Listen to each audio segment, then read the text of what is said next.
বিসমিল্লাহির রহমানির রহিম। সৃষ্টি কলেজ অফ টাঙ্গাইলের জীববিজ্ঞান লাইভ ক্লাসে স্বাগত। তো আলহামদুলিল্লাহ আমরা ভালো আছি, নিশ্চয়ই তোমরাও ভালো আছো যার যার জায়গায়। তো আমি আজকে 11 অধ্যায় জীববিজ্ঞান দ্বিতীয় পত্রের দ্বিতীয় ক্লাস নিচ্ছি। তো গত ক্লাসটায় হয়তো কিছু কিছু ত্রুটি ছিল, যদি কোনো সমস্যা মনে হয় প্লিজ জানাবে। তো চেষ্টা করছি যে ক্লাসটাকে তোমাদের উপযোগী করে বলার জন্য। তা আসলে এই চ্যাপ্টারটা আমি সেদিনও বলেছিলাম যে ম্যাথমেটিক্যাল টার্ম, যে কারণে তোমার কারো না কারো কাছে বুঝে নিতে হবে। সেই কারণেই আমি যেহেতু এই সময়ে কলেজেও আসতে পারছো না, কাজেই আশা করব যে এই ক্লাসটা মনোযোগ সহকারে দেখবে, আর কোনো সমস্যা হলে জানাবে, চেষ্টা করব সেটা সলভ করে দেওয়ার জন্য। তো গত ক্লাসে আমি যে বিষয়গুলো আলোচনা করেছিলাম সেটা ছিল জিনতত্ত্ব বিবর্তন চ্যাপ্টারের তোমার কিছু সংজ্ঞা নিয়ে আলোচনা করেছিলাম। তো আমি একটু রিপিট করছি গত ক্লাসটাকে, যেখানে 10টা সংজ্ঞা বলা ছিল আমার। সেই 10টা সংজ্ঞার আলোকে আমি আজকে যেটা আলোচনা করব সেটা হবে মেন্ডেলের যে সূত্র দুইটা, এই সূত্র দুইটা আলোচনা করার চেষ্টা করব আমি। তো এখানে সংজ্ঞাগুলোর মধ্যে যে বিষয়টা ছিল সেটা ছিল, প্রথমে আমরা আলোচনা করেছিলাম ফ্যাক্টর বা জিন। ফ্যাক্টর শব্দটা বহুল প্রচলিত, তোমার এখানে কাজে লাগবে। অর্থাৎ একটা বৈশিষ্ট্য প্রকাশ করার জন্য যে উপাদানটা, যে জিনিসটা দায়ী, সেই হলো ফ্যাক্টর। তো এখানে এই শব্দটা আসবে।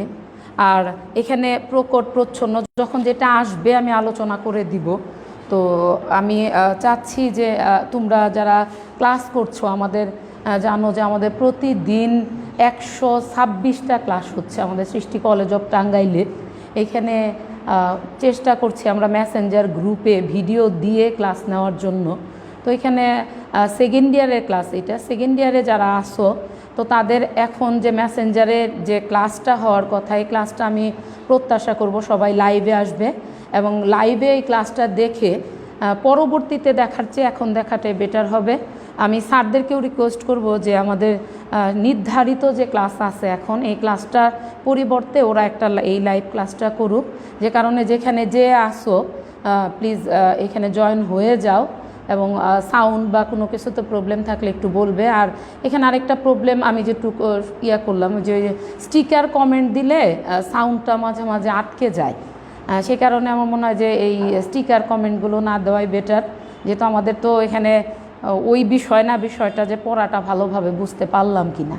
তো আমি প্রত্যাশা করব যে আমার যে স্টুডেন্টরা আসো যারা, তারা এই ক্লাসটা গুরুত্ব সহকারে খেয়াল করবে এবং খাতা নিয়ে বসো। এইটা জীববিজ্ঞানের অঙ্ক ক্লাস আর কি। আর সবই তো তোমার এমনি পড়া বা অন্যরকম, কিন্তু জীববিজ্ঞানে ম্যাথমেটিক্যাল টার্ম হচ্ছে শুধু এই চ্যাপ্টারটা। যে কারণে সবাই প্লিজ খাতা নিয়ে বসো। আমি এই ক্যালকুলেশনটা দেখিয়ে দিব। এই একটা ক্যালকুলেশন, অর্থাৎ প্রথম সূত্র দ্বিতীয় সূত্রের ক্যালকুলেশনটা তুমি যদি জানো, এখানে 13-14টা অঙ্ক করতে হয়, অঙ্কই বলতেছি আমি, সবগুলা একই নিয়মে। তো এই কারণে এই অঙ্কগুলো যদি একটা ভালো করে করো তাহলে সবগুলো তুমি ভালো বুঝতে পারবে। যে চেষ্টা করবে যে অঙ্কগুলো করার জন্য।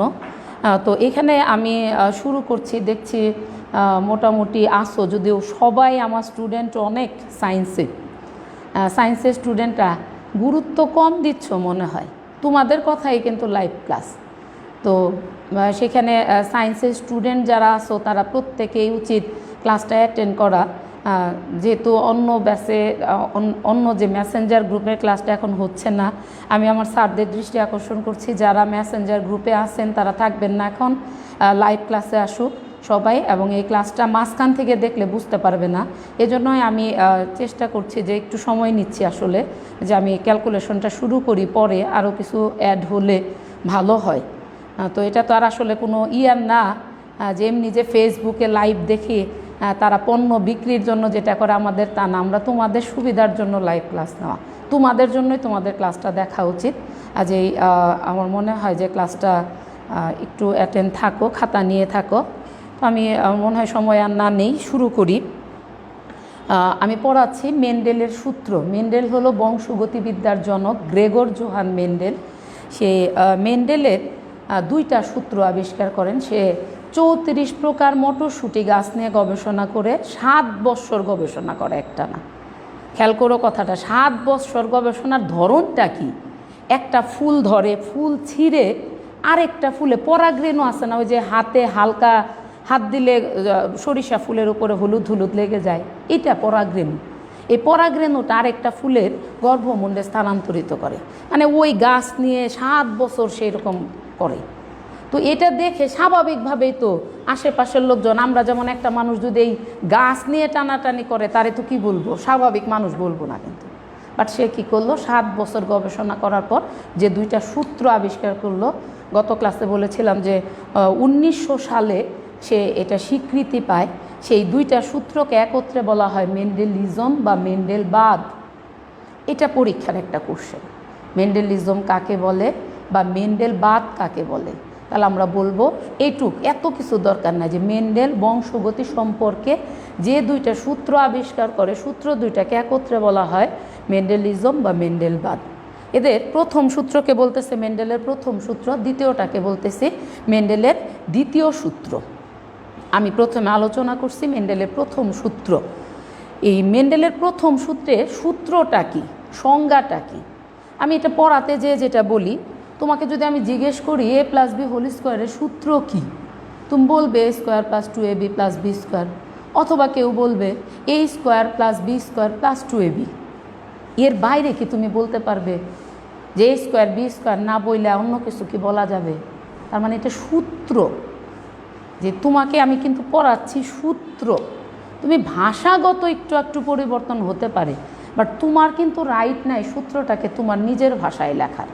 সৃজনশীল হয়ে তুমি তোমার ভাষায় লিখবে তা কিন্তু লিখতে পারবে না। যে কারণেই আমি তোমাকে বলবো সূত্রটা মুখস্থই করতে। তো এখানে বলছে সূত্রটায় শঙ্কর জীব শব্দটা খেয়াল করো, বিপরীত বৈশিষ্ট্যের ফ্যাক্টরগুলো। শঙ্কর জীব মানে দুইটা জীবের মিলনের ফলে নতুন যে জীব সৃষ্টি হয় সেটা শঙ্কর জীব। ওই যে 10টা সংজ্ঞার একটা। বিপরীত বৈশিষ্ট্যের ফ্যাক্টরগুলো, বিপরীত বৈশিষ্ট্য বলতে যেমন ধরো লম্বা খাটো বিপরীত বৈশিষ্ট্য, তাহলে লম্বার জন্য একটা জিন, খাটোর জন্য একটা জিন, তাহলে ফ্যাক্টর মানে জিন। তাহলে বিপরীত বৈশিষ্ট্যের ফ্যাক্টরগুলো মিশ্রিত বা পরিবর্তিত না হয়ে, তাহলে মিশ্রিত হবে না যে লম্বার খাটো মিলে, ওই যে বলছে শ্যামলা হবে না, মাঝামাঝি হবে না, যে খাটোও না লম্বাও না মাঝামাঝি, এটা হবে না। তাহলে দুইটা মিশে যাবে না, অথবা তারা পরিবর্তিত হবে না, না হয়ে এরা কি করে পাশাপাশি অবস্থান করে। এই গ্যামেট, দ্যাট মিনস হলো শুক্রাণু এবং ডিম্বাণু, জনন কোষ বা গ্যামেট সৃষ্টির সময় এরা করে কি, ওই জিন দুইটা পরস্পর থেকে পৃথক হয়ে যায়। মুখস্থ, শঙ্কর জীবে বিপরীত বৈশিষ্ট্যের ফ্যাক্টরগুলো মিশ্রিত বা পরিবর্তিত না হয়ে পাশাপাশি অবস্থান করে এবং জনন কোষ সৃষ্টির সময় পরস্পর থেকে পৃথক হয়ে ভিন্ন ভিন্ন গ্যামেটে প্রবেশ করে। আমি মুখস্থ বললাম, কেন বললাম যে তোমাকেও এটা মুখস্থ করতে হবে, তবে বুঝে বুঝে মুখস্থ করো। এখানে শব্দ আছে শঙ্কর জীব, শব্দ আছে ফ্যাক্টর, শব্দ আছে গ্যামেট, এই শব্দগুলো খেয়াল করবে। আমি ইউটিউবে একটা ক্লাস দেখছিলাম, কোনো একজন ডাক্তার ক্লাস নিচ্ছিল। আমিও কিন্তু দেখি, রেগুলারই দেখি, কারণ হিউজ পরিমাণ ক্লাস আছে ইউটিউবে। আমাদের ক্লাসে এই যে সব দেখতে হবে তা না, তুমি চাইলে যে কোনো ক্লাস দেখতে পারো। তো ওখানে উনি ঢাকা মেডিকেল কলেজের উনি মেডিকেলে ভর্তির জন্য পড়তে হবে কিভাবে সেইভাবে ক্লাস নিচ্ছে। সে পড়তে গেলে যে ক্লাসটা নিচ্ছে উনি কিন্তু এমনি পড়াচ্ছেন, একটা বই সেটা ছবি দেখাচ্ছে, ওটার মধ্যে মার্কিং করতেছে, অর্থাৎ বইয়ের পাতায় পাতায় পড়তে হয় বায়োলজির। তো এই জন্য যে শব্দগুলো দাগ দিয়ে রাখতে পারো। তো আবার আসি, এই মেন্ডেলের প্রথম সূত্রের কতগুলো নাম আছে খেয়াল করো। 1 মেন্ডেলের প্রথম সূত্র, 2 হলো পৃথকীকরণ সূত্র, ওই যে পৃথক হয় পৃথকীকরণ সূত্র, 3 হচ্ছে ল অফ সেগ্রিগেশন, 4 নাম্বার যে বিষয়টা আছে সেটা হলো তোমার এটাকে বলা হয় law of purity of gametes, মানে জনন কোষ শুদ্ধতার সূত্র, অথবা বলা হয় মনোহাইব্রিড ক্রস। মনো মানে এক, হাইব্রিড ক্রস মানে এখানে এক জোড়া বৈশিষ্ট্যের দিকে দৃষ্টি রাখছে। এক জোড়া বৈশিষ্ট্য। আমি একটা আগে এক্সাম্পল বলি, পরে ক্যালকুলেশনে যাই। মেন্ডেল যে কাজটা করছে, ওই যে মটরশুঁটি গাছ, সে কি করলো, ধরো একটা ক্ষেতের মধ্যে, জাস্ট এটা তোমার লিখতে হবে না, এটা একটা ক্ষেত, এখানে একটা ক্ষেতে এখানে যে গাছ লাগালো এই গাছগুলো লম্বা, আর এইখানে গাছ লাগালো এই গাছগুলো খাটো। তাহলে এই লম্বা এবং খাটো ওই যে বিপরীত বৈশিষ্ট্যের ফ্যাক্টর। তাহলে লম্বার জন্য দায়ী জিন টি, খাটোর জন্য দায়ী জিন স্মল টি। একটা টি লিখলে কি হবে না? কারণ আমি বলছিলাম একটা বৈশিষ্ট্যের জন্য কয়টা জিন লাগে? দুইটা জিন। তাহলে ক্যাপিটাল টি স্মল টি। তাহলে এটা কিন্তু আবার হোমোজাইগাস হয়ে গেল। আর একটা বৈশিষ্ট্যের জন্য দুইটা জিন যদি একই রকম হয় তাকে বলে হোমোজাইগাস, আর ভিন্ন রকম হলে বলে হেটারোজাইগাস। তো এখানে সে একটা ক্ষেতে গাছ বুনলো, এই গাছটা মটর গাছটা লম্বা, গাছগুলো লম্বা, আর এখানে গাছগুলো খাটো। এখানে মজার যে ব্যাপারটা সেটা হচ্ছে মেন্ডেল এইটুকুই কিন্তু দেখছে, অস্থির হয় নাই যে গাছ খাটো দেখি ফুল কেমন হইলো, পাতা কেমন হইলো, ফল কেমন হইলো, এগুলো কিচ্ছু দেখে নাই। ডিটারমাইন্ড ছিল যে আমি একটা জিনিস দেখবো, সেটা হলো গাছটা খাটো না লম্বা। তো এখানে সেই গাছ বড় হলো, বড় হওয়ার পর ফুল ধরলো, তখন করলো কি, মনে করো এই ক্ষেতের একটা গাছের ফুল ছিঁড়ে নিল, এটা কিন্তু উভয় লিঙ্গি মটর গাছ, ফুলগুলো, এই ফুলটা নিয়ে এই গাছের যার একটা ফুলের মধ্যে পরাগরেণুটা ট্রান্সফার করলো। কেউ কি প্লিজ বলতে পারবে পরাগরেণু যে ট্রান্সফার করলো এই প্রক্রিয়াটার নাম কি? আমি ওয়েট করতেছি তোমার রেজাল্ট অ্যান্সারের জন্য, আমি দেখব দেখি কে দিতে পারো। তাহলে এই পরাগরেণুটা স্থানান্তরিত করে, যার ফলে সেখানে করে কি, এই ফুল থেকে নিষেক ঘটলো, এখানে নিষেক ঘটবে তার আগে একটা প্রক্রিয়া ঘটছে। ওইটাই আমি তোমাকে প্রশ্ন করছিলাম যে এই যে পরাগরেণু ট্রান্সফার হওয়াটা, স্থানান্তরিত হওয়াকে কি বলে? তাহলে এইখানে যে স্থানান্তরিত হলো, স্থানান্তরিত হওয়ার ফলে ওই ফুল থেকে ফল হবে, ফল থেকে বীজ হবে, ওই বীজগুলোকে নিয়ে সে করলো কি আরেকটা ক্ষেতে বুনে দিল। এই বীজ থেকে আবার গাছ হলো, চারা হলে তাহলে আমি যদি এটাকে বলি বাবা, এটা মা, মানে পিতা মাতা, তাহলে একজন লম্বা, একটা গাছ একটা খাটো। তাহলে এই গাছটা আমার লম্বা বা খাটো হবে, হয় লম্বা হবে নাহলে খাটো হবে। এটা কিন্তু মেন্ডেল প্রুভ করছে। তাহলে এই গাছটা, এটা আমরা যেহেতু ক্রস করিয়ে দেখতে পারছি না, আমাদেরকে ধরে নিতে হবে। তাহলে এই গাছটা হচ্ছে রুবেল অ্যান্সার দিয়েছো, পরাগায়ন, হ্যাঁ অনেকে থ্যাংক ইউ পরাগায়ন, থ্যাংক ইউ, খুব ভালো, অনেকেই অ্যান্সার দিচ্ছ। তো এখানে আমি যে বিষয়টা বলছিলাম যে এই পরাগায়ন ঘটলো, পরাগায়নের ফলে নিষেক ঘটলো, নিষেকের ফলে ফুল থেকে ফল হবে, ফল থেকে বীজ হবে, এই বীজ থেকে যে চারা গাছ হবে, এই গাছগুলা হয় লম্বা হবে নাইলে খাটো হবে। যেইটা হবে, যদি লম্বা হয় তাহলে লম্বা হলো প্রকট বৈশিষ্ট্য। তাহলে হেটারোজাইগাস জীবের ক্ষেত্রে, হেটারোজাইগাস কেন?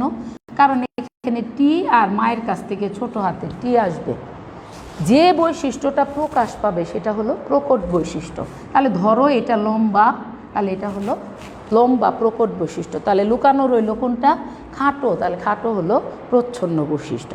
তাহলে কি করলো, এই গাছটা লম্বা হলো, তখন কি করলো, আবার এরকম লম্বা দুইটা গাছের ক্রস করলো, এখানে কিন্তু পিতা মাতা দুইটাই লম্বা। এদের থেকে যে গাছটা জন্ম হবে, সেই গাছটার মধ্যে দেখা যাবে যে গাছগুলো হবে, তার মধ্যে কিছু হবে লম্বা আর কিছু হবে খাটো। এইটা হলো মেন্ডেলের প্রথম সূত্র। খেয়াল করছো যে সে গবেষণা আমরা যত তাড়াতাড়ি কয়েক মিনিটে বলে ফেললাম যে গাছ বুনলাম, চারা হইলো, বীজ ধরলো, ফল ধরলো, হয়ে গেল। মেন্ডেলের কিন্তু তা ছিল না। তাহলে কতটা সময় লেগেছে, ধৈর্য সহকারে সেই গবেষণাটা করেছে। মনে হয় থিমটা বুঝতে পেরেছে, আমি কিন্তু ক্যালকুলেশনে যাইনি। তাহলে থিমটা হলো যে একটা সংকর জীবে যে জীবটা তৈরি হলো, এই দুইটা থেকে যে জীব হবে এটা সংকর জীব, বিপরীত বৈশিষ্ট্যের ফ্যাক্টরগুলো মিশ্রিত হবে না, পরিবর্তিত হবে না, দুইটা পাশাপাশি থাকবে এবং জনন কোষ সৃষ্টির সময় এরা পরস্পর থেকে পৃথক হয়ে যাবে। তো আমি ক্যালকুলেশন আসি। আসো অনেকেই, আসলে যারা ক্লাস করতে চাও, এখানে আবার দেখতেছি সজীব তালুকদার, ধন্যবাদ। সেই কত সালের তোমরা? 2007। তো ভালো লাগে যে পুরানরা ক্লাস যাদের দরকার নাই তারা অনেকেই আসো, আমি দেখতেছি হয়রাজ আমার যাদের দরকার তাদেরই কম দেখা যায়। তো ভালো হয় আসলে যাদের দরকার তারা ক্লাসগুলো দেখো, আর অলসতা না করে সাথে সাথে দেখাটাই ভালো। কোনো সমস্যা থাকলে প্রশ্ন করে ফেলতে পারো। তো সবাই খাতা নাও প্লিজ।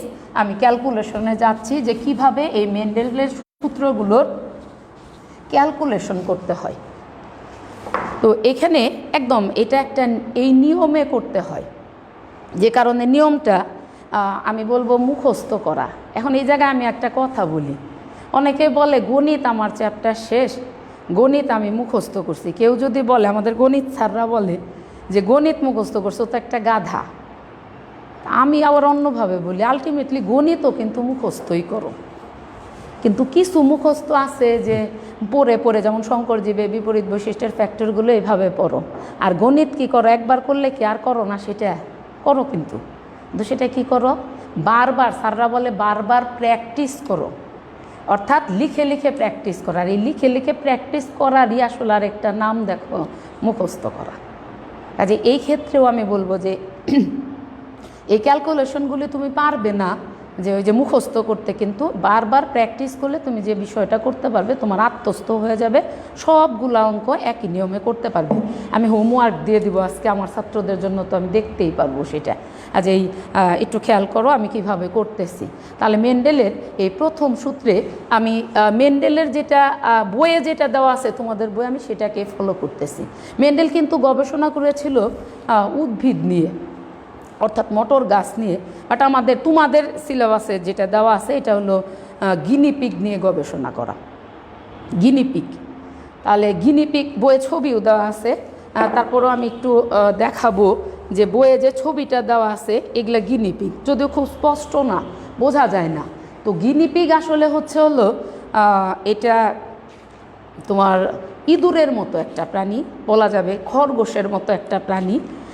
দেখবা প্র্যাকটিক্যাল বইয়ে এটার ছবি আরও সুন্দর করে দেওয়া আছে। তাহলে এই গিনিপিগটা আবার একটা প্রশ্ন করি আমি, যে কেন গিনিপিগকে ব্যবহার করলো এত প্রাণী থাকতে? উত্তরটা তোমাদের কাছ থেকে প্রত্যাশা করলাম যে অন্য প্রাণীর ক্ষেত্রেও গবেষণা করছে। আমাদের বায়োলজিক্যালি, অর্থাৎ একটা ওষুধ আবিষ্কার করলো, ওষুধ আবিষ্কার করার পর সেটা অনেক ক্ষেত্রেই এই গিনিপিগ বা ইঁদুরের দেহে, কুকুরের দেহে, বিড়ালের দেহে প্রয়োগ করে আগে। আর একটা ওষুধের সাইড ইফেক্ট থাকতে পারে, মানুষের ক্ষেত্রে সেটা দিলে যদি কোনো অ্যাক্সিডেন্ট হয়ে যায়, এজন্য এই প্রাণীগুলার দেহে দেওয়া হয়।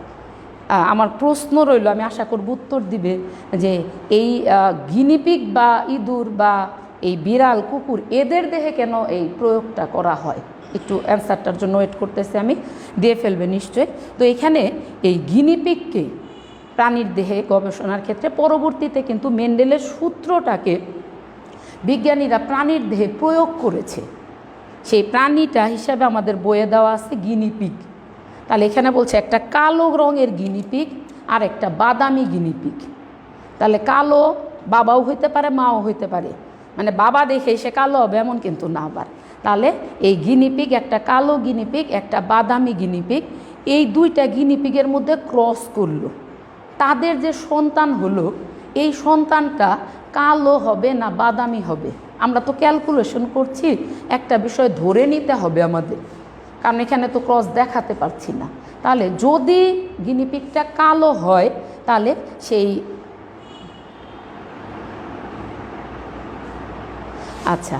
যদি গিনিপিগটা কালো হয় তাহলে কালোটা প্রকট, আর যদি তোমার বাদামি হয় তাহলে বাদামিটা প্রকট হবে। তো এখানে আমরা ধরে নিব একটা, যে কোনটা প্রকট বৈশিষ্ট্য। রুবেল আবার উত্তর দিয়েছ, মানুষের সাথে এদের মিল আছে। বাবা একটু বলো, মানুষের সাথে কি মিল আছে? যে এটা কি মিলটাই আমি জানতে চাচ্ছি। দ্রুত বংশ বৃদ্ধি করে এটা না, মানুষের সাথে মিল আছে এটা ঠিক আছে, কিন্তু মানুষের দ্রুত বংশ বৃদ্ধি করে ঠিক না কথাটা। মানুষের সাথে মিল কি আছে এটা একটু প্লিজ অ্যান্সারটা দিবে তুমি, আমি দেখতেছি কে দিচ্ছ। তো এখানে এই গিনিপিগের তোমার হলো ক্রসটাকে আমি দেখাবো কিভাবে ক্যালকুলেশন করতে হয়। দ্রুত বংশবৃদ্ধি মানুষের জিনের সাথে না রে বাবা, গিনিপিগের জিনের সাথে মিল থাকলেও এই জন্য না।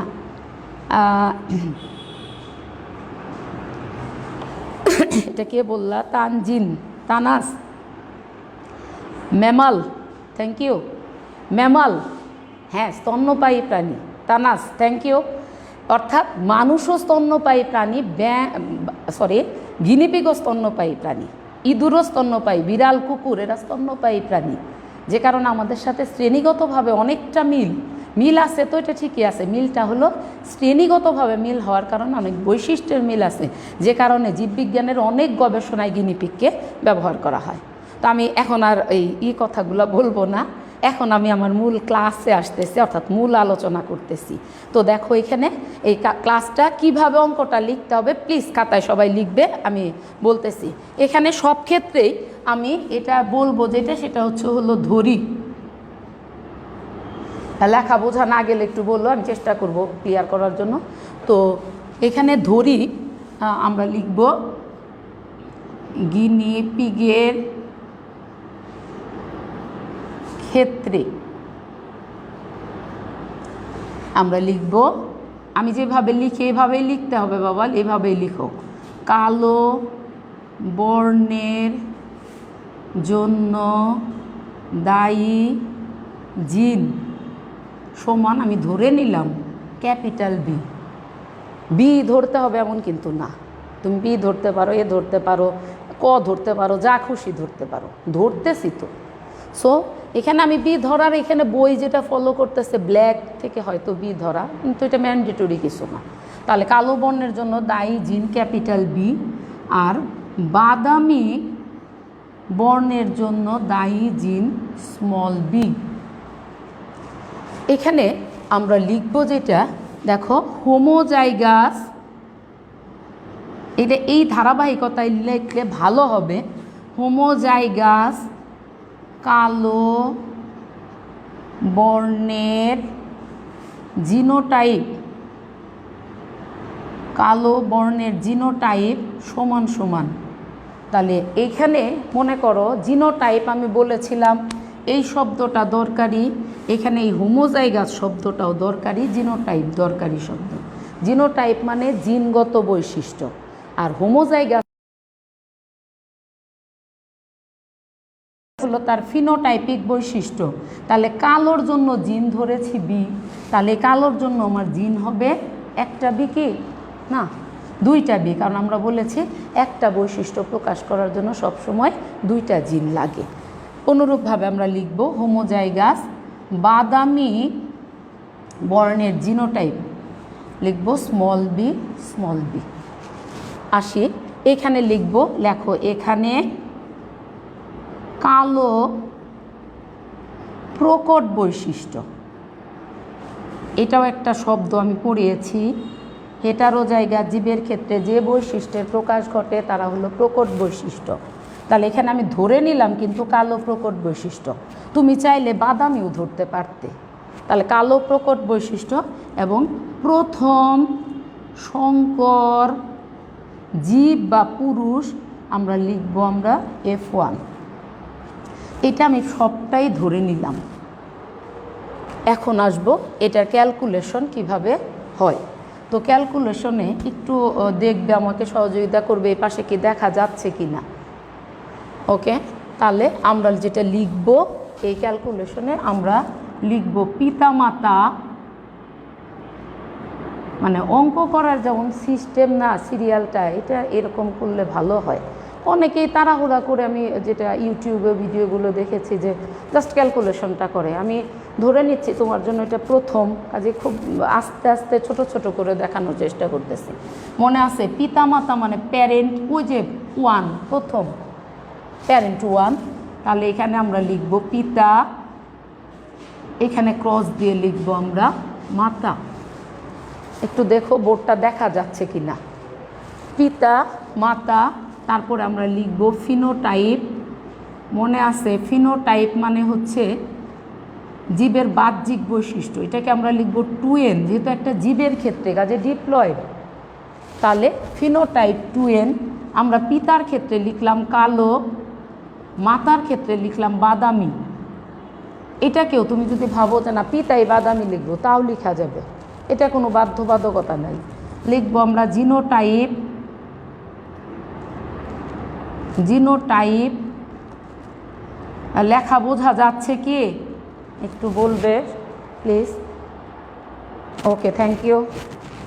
এখানে কালো মানে ক্যাপিটাল বি, বাদামি মানে স্মল বি। এরপরে যেটা লিখবো আমরা সেটা হলো গ্যামিট হলো এন। গ্যামিট মানে শুক্রাণু, ডিম্বাণু। তাহলে এটা তো মিওসিস বিভাজনের ফলে সেটা এন হয়ে যাবে, 2n ভেঙে। তাহলে এইখানে এইটার গ্যামিট করার বেশ কতগুলা নিয়ম আছে, একসাথে দেখাবো না, আমি একটা দেখাবো। তো এই গ্যামিট করার এই ক্ষেত্রে যেটা নিয়ম সেটা আমি জাস্ট এইভাবে করব, যে 2টা বি থেকে একটা বি কমন নেওয়ার মতো। এখানে আমি গোল দাগ দিই। আমি আগেই বলেছি যে এইগুলা যে একেবারে ম্যান্ডেটরি কিছু তা না, কিন্তু আমি যখন তোমাকে প্রথম শেখাচ্ছি একেবারে সবই তুমি জানো, এই জন্য আমি সবই বলছি। এখানে একই রকম 2টা বি হবে, যেহেতু একই রকম এই জন্য আমি একটা লিখলাম। এখানে একটা হলো স্মল বি, গোল দাগ দিলাম। কেন দিলাম এটাও আমি বলবো। এরপরে চলে আসি হলো F1 জনু, মানে প্রথম সংকর জীব। তাহলে F1 মানে এইটা আর এইটা, তাহলে এটা পিতার গ্যামিট, মানে কি হবে এটা বলো তো? আর এটা মাতার গ্যামিট। উত্তরটা দিবে প্লিজ, আমি পরে বলি যদি উত্তর দাও। আমি বলছি এটা পিতার গ্যামিট, তাহলে এটার নাম কি বলবো আরেকটা। আর এটা মাতার গ্যামিট, এটার নাম কি বলবো আরেকটা। এটা উত্তর দিবে প্লিজ। তাহলে এই 2টা ক্রস হলো, মানে জাইগোট ফর্ম করলো। তাহলে হলো ক্যাপিটাল বি আর হলো স্মল বি। এইটা হলো F1 জনুর, এটা হলো জিনোটাইপ। তাহলে এটার ফিনোটাইপ কি হবে? একটু ওয়েট করি, আমি রেস্ট নেই। হ্যাঁ, আমাকে একটু বলবে। বলছি যে এইটার নাম কি, এইটার নাম কি, আর এইটার ফিনোটাইপ কি হবে, দেখে কেউ বলতে পারো কি না? ওয়েট করছি আমি।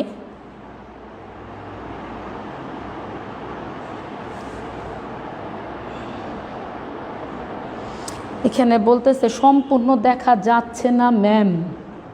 মুস্তাফিজুর রহমান, বাবা কি দেখা যাচ্ছে না একটু ক্লিয়ার করলে। বোর্ডে তো লেখা একটু হতে পারে, তুমি একটু খেয়াল করো। আর এর চেয়ে বড়ো করে আসলে লিখতেও পারি না, একটু দেখো, বা কোথায় দেখতে প্রবলেম হচ্ছে একটু বলো আমাকে। আর একটু বড় করে লিখি, আমি দেখি পারি কি না। তাহলে এটা ক্যাপিটাল বি, এটা স্মল বি।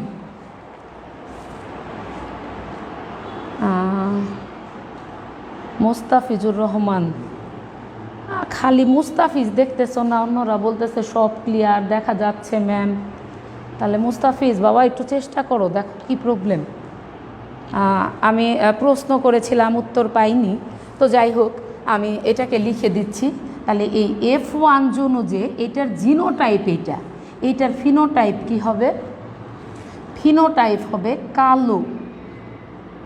ফিনোটাইপ হবে কালো। কেন কালো হলো? থ্যাংক ইউ হাবিব, উত্তর দিয়েছো, থ্যাংক ইউ। আরও কেউ লিখছো কালো, হ্যাঁ নূর আলম, থ্যাংক ইউ। তাহলে এটা কালো। কেন কালো? কারণ আমি এখানে কি করেছিলাম, ধরে নিয়েছিলাম যে প্রকট বৈশিষ্ট্য কালো। তুমি যদি প্রকট বাদামি ধরতা তাহলে এটা কিন্তু হতো বাদামি। তাহলে এই প্রকট বৈশিষ্ট্য হলো কালো। তাহলে আমরা জানলাম এই F1 জন্যুর জিনোটাইপ হলো এটা, ফিনোটাইপ হলো কালো। Genotype capital B small B, আর ফিনোটাইপ হলো কালো। এরপরে আমরা যাব যেটা লিখব সেটা হলো F2 সমান সমান F1 ইন্টু F1। তাহলে এখানে আরেকটা প্রশ্ন ছিল, উত্তর দাওনি, হয়তো বুঝতে পারোনি। যে পাশে লিখতেছেন সেই পাশে সম্পূর্ণ দেখা যাচ্ছে না, একটু খেয়াল করো তো দেখা যাচ্ছে কি না। অন্যরা একটু বলো। হ্যাঁ, অনেকেই কালো অ্যান্সার দিয়েছো, ধন্যবাদ সবাইকে। তো এই জায়গায় আমি যেটা বলতেছিলাম যে F2 সমান সমান F1, তার মানে এটা বলেছিলাম এটা পিতার গ্যামেট, মানে এটা শুক্রাণু, আর এটা মাতার গ্যামেট, মানে এটা ডিম্বাণু। আচ্ছা, এখন তাহলে এই F2 সমান সমান F1 ইন্টু F1।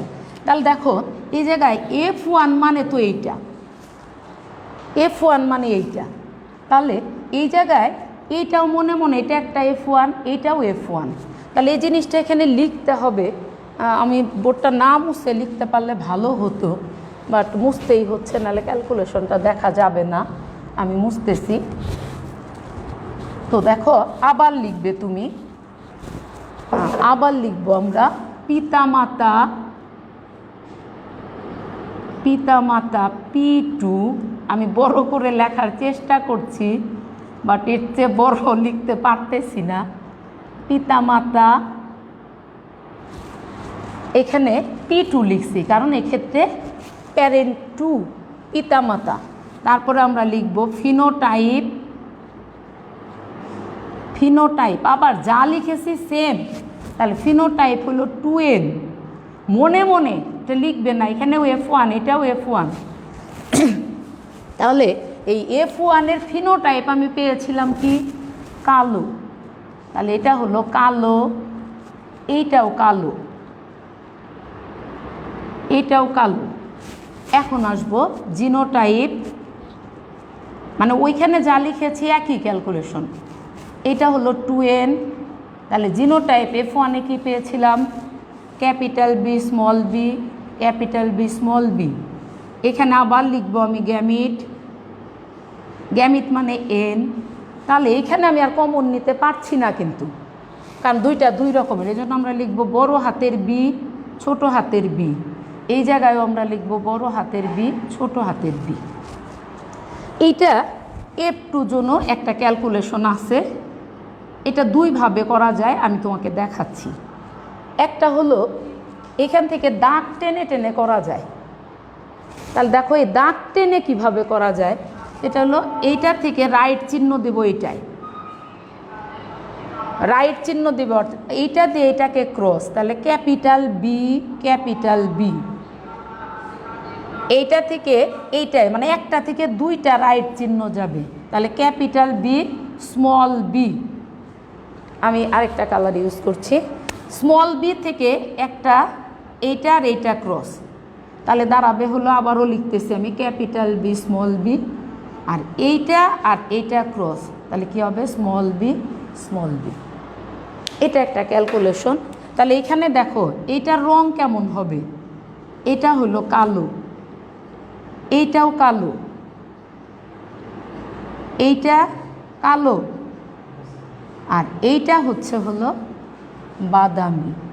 তাহলে কালো, খেয়াল করো এখানে আর হোমোজাইগাস এটারও জায়গাস না, এটা হলো হোমোজাইগাস কালো, এইটা দুইটা হেটারও জায়গাস কালো, আর এটা হলো বাদামি।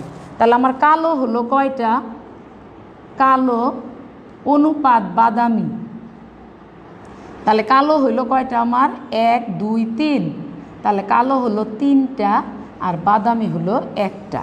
এটা মেন্ডেলের সূত্রের প্রথম সূত্রের ফিনোটাইপিক অনুপাত। ফিনোটাইপিক অনুপাত হবে 3:1। তুমি যখন অবজেক্টিভ কোশ্চেন আসবে তখন খেয়াল করবে যে মেন্ডেলের প্রথম সূত্রের ফিনোটাইপিক অনুপাত কত, অর্থাৎ এইটাই অ্যান্সার 3:1। আর যদি বলে জিনোটাইপিক অনুপাত, জিনোটাইপ মানে হলো এই যে এগুলা, অর্থাৎ ইংরেজিতে যেটা এটাই জিনোটাইপ। তাহলে বড় হাতের বি আছে, দেখো বড় হাতের বি বড় হাতের বি কি কি আছে, বড় হাতের বি ছোট হাতের বি ছোট হাতের বি ছোট হাতের বি, তাহলে এটা আছে একটা, এটা আছে দুইটা, এটা আছে একটা, এটা হলো জিনোটাইপিক অনুপাত। তোমার যখন সিকিউ কোশ্চেন হবে ক্যালকুলেশন করতে বলবে, এটা করার দরকার নাই, কিন্তু তোমার এটা অবজেক্টিভের জন্য জানতে হবে। তোমাকে মানে একটু কনফিউজড করার জন্য লেখে ফিনোটাইপিক অনুপাত কত, জিনোটাইপিক অনুপাত কত। তাহলে এটা হলো ফিনোটাইপিক অনুপাত আর এটাকে বলা হয় হলো জিনোটাইপিক অনুপাত। Okay fine. তাহলে এখানে আমি যে বিষয়টা বলতেছিলাম যে এটা হলো মেন্ডেলের সূত্রের ক্যালকুলেশন। এই জায়গায় আরেকটা জিনিস আছে, আমি একটু দেখিয়ে দেই। সেটা হচ্ছে এটাকে আবার আরেকটা সিস্টেমে করা যায়, সেটাকে বলা হয় চেকার বোর্ড। কি বলছি শব্দটা, মানে তুমি হয় এইটা দিবে অথবা আমি এখন যেটা করতেছি এইটা দিবে, এটার নাম বলে চেকার বোর্ড। তাহলে চেকার বোর্ড কি, তাহলে এই জিনতত্ত্বের গবেষণায় একটা ছক তৈরি করা হয়, তোমরা যেমন গ্রাফ করো অঙ্কে ঠিক ওই রকম একটা ছক তৈরি করা হয়, এই ছকটাকে বলা হয় হলো চেকার বোর্ড। তাহলে চেকার বোর্ড দেখো আমি একটা ছক করতেছি, একটা বক্স করতেছি, আমি দাগ দিলাম এই, এখন বললাম যে এই দাগে সব অ্যান্সার করা যাবে তা না, তোমার বইয়ে কোথাও লেখা নাই, বাট এটা খেয়াল করবে, আমি এটা জিজ্ঞেস করব পরে চেকার বোর্ড করার নিয়ম কি। অনেকে জিজ্ঞেস করে দেখো ও বলবে যে ওই কি মানে করে ফেলছে। আর চেকার বোর্ডের একটা নির্দিষ্ট নিয়ম আছে।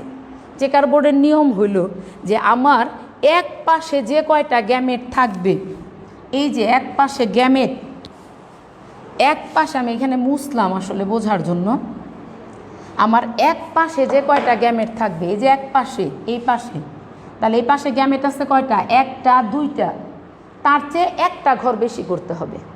তাহলে আমার দুইটা আছে, আমি ঘর করেছি 1 2 3 এদিকেও, 1 2 3 এদিকেও। যদি গ্যামেট থাকতো 4টা, তাহলে আমার ঘর করতে হতো কয়টা, 5টা। তাহলে এইটা করার পর এখানে একটা দাগ দিবে, এখানে আমরা লিখব পিতার গ্যামেট, এইদিকে লিখলাম মাতার গ্যামেট। তুমি চাইলে এইদিকেও পিতা লিখতে পারতা, কোনো অসুবিধা নেই। তাহলে আমি এই গ্যামেটগুলো লিখব, একটা ক্যাপিটাল বি, একটা স্মল বি। আমি আরেকটা প্রশ্ন বলেছি, উত্তর বলি নাই, যে কেন গোল দাগ দিলাম, আমি পরে বলবো, মনে আছে আমার। এটাও ক্যাপিটাল বি, সরি এটা স্মল বি। এই চেকার বোর্ড করার নিয়ম, এইটা দিয়ে এটাকে ক্রস করতে হবে, করে এই ঘরে লিখতে হবে। তাহলে ক্যাপিটাল বি, ক্যাপিটাল বি, এটা এটার ক্রস এই ঘরে। তুমি যখন করবে খাতায় এইভাবে ধরবে, তাহলে এটা তো ছোট, এটা কোনো সমস্যা না। যখন দ্বিতীয় সূত্রে যাব আরও বড় বড়, ওইটা বুঝতে তোমার অসুবিধা হবে, ভুল হইতে পারে। আর একবার চেকার বোর্ড ভুল হইলে ফিজিক্সের অঙ্কের মতো, ওটারে যদি ওইটার থেকে মিলাইতে চাও মাথা শেষ পরীক্ষার হলে। যেন চেকার বোর্ডটা মনোযোগ দিয়ে করবে যাতে ভুল না হয়। তাহলে এইটা দিয়ে এটাকে ক্রস করবো, আঙ্গুলটাকে খালি এদিকে সরাবো।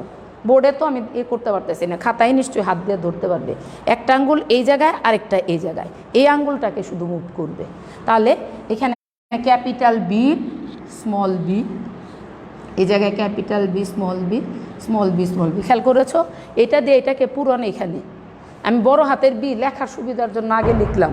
তাহলে এইটা এইটার দেখো ফিনোটাইপ লিখবো কালো, এইটা কালো, এইটাও কালো, এইটা বাদামি, একই জিনিস কিন্তু এটা ওই যে capital B small, capital B, capital B small B, capital B small B, small B small B, একই অ্যান্সার আসছে এই জায়গায়। ওইখানে লিখবো তাহলে কালো বাদামি, নিচে লিখবো অনুপাত 3:1, এটা হলো তার ফিনোটাইপিক অনুপাত। এই হলো মেন্ডেলের সূত্র। প্রত্যেকেই এটাকে গুছিয়ে ফেলবে, নোট করে ফেলবে। এখানে তোমার যেটা পড়া দেব, তুমি প্র্যাকটিস করবে কিভাবে, বা এটাকে পড়বে কিভাবে। তুমি তো পড়তে পারতেছো না, মুখস্থ করা যাবে না, তাহলে কি করবো? তুমি প্র্যাকটিস করবে কিভাবে। এইখানে দেখো আমি লিখেছিলাম শুরুতে প্রকট বৈশিষ্ট্য কালো, তুমি একবার প্র্যাকটিস করবে প্রকট বৈশিষ্ট্য বাদামি, পুরা ক্যালকুলেশন চেঞ্জ হবে। এটা দিয়ে একবার প্র্যাকটিস করবে, গেল। দ্বিতীয় প্র্যাকটিস করবে হইল যে তুমি লিখবে লম্বা, মটর গাছ লম্বা, এটার জন্য দায়ী জিন ক্যাপিটাল সি টি, আর খাটো এটার জন্য দায়ী জিন হলো স্মল টি, আর প্রকট আমি ধরে নিলাম হইল লম্বা। এইটা দিয়ে তুমি একটা ক্যালকুলেশন, মানে দুইটা অঙ্ক করতে দিলাম। একটা হলো গিনিপিগেরটাই করবে, প্রকট ধরবে বাদামি, আরেকটা করবে যেটা, সেটা হচ্ছে তোমার মটর গাছের ক্ষেত্রে একটা লম্বা গাছ আর একটা খাটো গাছ, এই দুইটার ক্রস করে তুমি এইখানে আরেকটা ক্যালকুলেশন করবে। এইভাবে ক্যালকুলেশন করে লিখে রাখবে। মাঝখানে একটু লেখা আছে, তো এটা আগে ক্যালকুলেশনটা শিখো, আমি দেখিয়ে দেবো যে কীভাবে মাঝখানে লিখতে হবে। আমি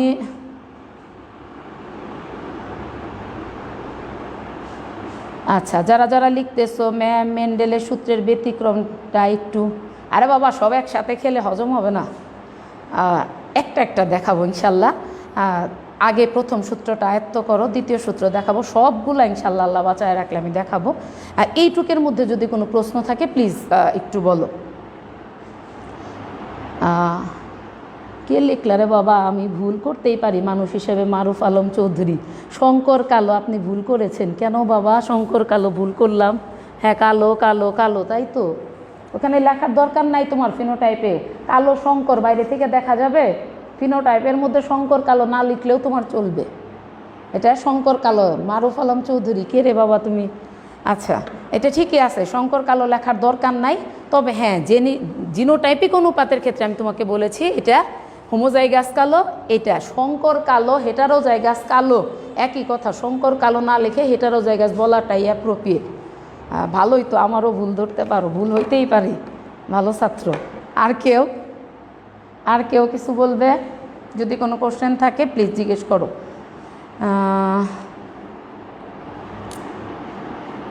ও তোমরাই উত্তর দিচ্ছ, থ্যাংক ইউ, ঠিকই তো আছে। আচ্ছা থ্যাংক ইউ। আমি আরেকবার বলছো জিনোটাইপিক অনুপাত আরেকবার বোঝানোর জন্য খেয়াল করো, আমি আবার দেখাচ্ছি। জিনোটাইপিক অনুপাত যেটা বললাম আমি, সেটা হলো এই যে ক্যাপিটাল বি, এটা genotype, capital B small B, এই যে ক্যাপিটাল বি স্মল বি, তাহলে এই ক্যাপিটাল বি এটা আছে কয়টা? একটা। আর এটা আছে কয়টা? দুইটা। আর স্মল বি আছে একটা। এইটা হলো জিনোটাইপিক অনুপাত। এই ফিনোটাইপ আরেকবার ডেফিনেশন। ওকে, জীবের বাহ্যিক বৈশিষ্ট্যকে বলে ফিনোটাইপিক বৈশিষ্ট্য, জীবের জিনগত বৈশিষ্ট্যকে বলা হয় জিনোটাইপিক বৈশিষ্ট্য। এইটুকু আমি আরও সোজা করে বললে তুমি মনে রাখবা, বাংলা লেখা যত আসবে বৈশিষ্ট্যের এগুলা হবে ফিনোটাইপ, বইয়ের কথা না, কিন্তু এটা লেখা যাবে না। আর যারা অনেক বিজ্ঞ তারা এটা মাইন্ড করবে আমার কথা, এটা চুপ করে বলা। বাংলা লেখা যেগুলা, যে কালো, বাদামি, গোলাপি, লাল, সাদা, যা এগুলা হলো ফিনোটাইপ, আর যেটা ইংরেজিতে লিখতেছি এটা হলো জিনোটাইপ। এটা চুরির পথ বললাম আমি। ক্লিয়ার কি? ও চেকার বোর্ড আরেকবার বুঝিয়ে দেন। আচ্ছা ঠিক আছে, দিচ্ছি আমি। চেকার বোর্ড বলেছি আমি, এক পাশে যে কয়টা গ্যামেট আছে তার চেয়ে একটা ঘর বেশি করতে হবে। তাহলে আমি দাগ টানলাম কি, যে এখানে 1 2 3টা ঘর, আমার গ্যামেট আছে 2টা, ঘর করলাম 3টা। এদিকে যে কয়টা ঘর করব এদিকেও সেই কয়টা ঘর করব। তারপর এখানে আমি দাগ দিব, একদিকে সাজাবো পিতার গ্যামেট, ওই যে গ্রাফের মতো, আরেক দিকে সাজাবো মাতার গ্যামেট। তুমি পিতা মাতাও লিখতে পারো, অথবা এই চিহ্নগুলাও দিতে পারো, এটা ম্যান্ডেটরি না। তুমি এই জায়গায় লিখলা মাতা, এই জায়গায় পিতা, তাও কোনো সমস্যা নাই। আমি একটা ঘরে একটা করে গ্যামেট লিখবো, তাহলে বড় বি, ক্যাপিটাল বি এক ঘরে স্মল বি, এখানেও তাই লিখেছি। এই প্রাণীবিজ্ঞান আপনার ক্লাসগুলো আমি নিয়মিতই করি। দেখে উজ্জ্বল মিয়া, উজ্জ্বল স্যার কি? ওরে আল্লাহ রে। আচ্ছা, আর কারো কোনো কোশ্চেন না থাকলে শেষ করব। আমি দ্রুত যাচ্ছিলাম না, আস্তে আস্তেই যাই, আমাদের চ্যাপ্টারও প্রায় শেষের দিকে। তো এই ক্যালকুলেশনটা তুমি প্র্যাকটিস করো, প্রয়োজনে সন্ধ্যায় আমাদের স্যাররা যারা ক্লাস নিচ্ছেন, তুমি ওই যে 2টা আমি করতে দিলাম, এই 2টা প্লিজ সবাই একটু দেখাবে। আমিও ইয়া করবো, যেহেতু সব গ্রুপের সাথে আমি অ্যাড আছি, আমি দেখে দেব। এটা পারলে আমি দ্বিতীয় সূত্র। আর তোমরা আমাকে একটু জানাবে আমি কি ভিডিও দিব নাকি লাইভ ক্লাসই চালাবো। তুমি যদি বলো যে না ভিডিও দেন, তাহলে আমি এটা ভিডিও করে দেবো। আর যদি বলো যে না লাইভ ক্লাস, তাহলে আমি লাইভ ক্লাস চালাবো। কি লিখলা?